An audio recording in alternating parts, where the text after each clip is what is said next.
Hello, welcome to the first ever edition of the Gamer's Closet. Follow me.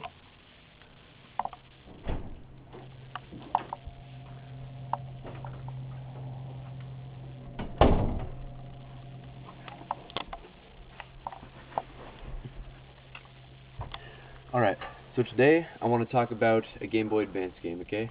I realize the Game Boy Advance is a little bit outdated right now. That doesn't mean it doesn't have fun games, okay? This game, Final Fantasy Tactics, I know it looks kind of crappy. Got it from a used place. It's the best way to get it. You get good deals, and usually the games work. Okay, so even though, like I was saying, the Game Boy Advance is pretty outdated, this game is one that you need to try out. Unlike the other Final Fantasy games, which change gameplay supposedly between each and every one of them, at least Nintendo did that, this game is completely different, okay? Unlike your average RPG, imagine a cross between an RPG and an RTS, where you have your field and you have a grid on it. And then you move your characters around the grid, and the other team moves their characters across the grid, and you attack each other according to how far each other is from the other character.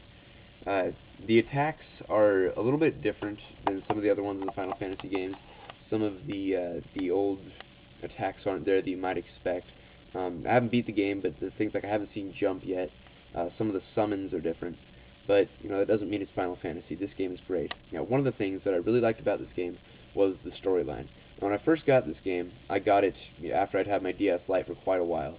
And I was really surprised when I first tried out this game because the storyline is about a young boy, which, you might expect that from a Final Fantasy game, but this boy lives in the modern world, or semi-modern. Now what happens is at the very beginning of the game, he's having a snowball fight with his friends. Now I was like, what the heck? So it's a snowball fight, right? Well, it's kind of cool, though. The very first battle that you fight in this game is you throw snowballs at people, right? It's pretty much awesome. But, you progress a little bit farther into the game, and by the second level, you've actually entered through a process that I won't explain here just in case you do decide to get it. It's pretty intense.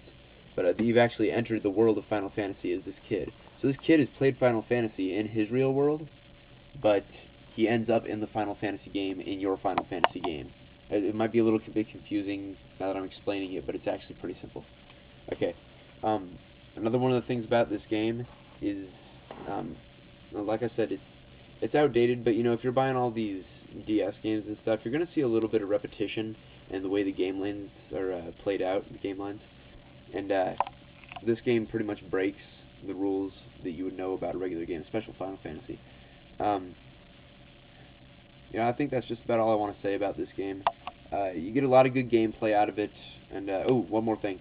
The gameplay is actually based on clans, so when you get into the Final Fantasy world, you start your own clan, and you play with a bunch of other people as a clan. You battle against other clans, you clear the world of, monsters and infections, and you find things for people, you do missions for people. There's a lot of different stuff you can do. It's really interesting, and a very engaging game. Probably out of 10, I'd have to say that for a Game Boy Advance game anyways, it goes on a different rating system than my others.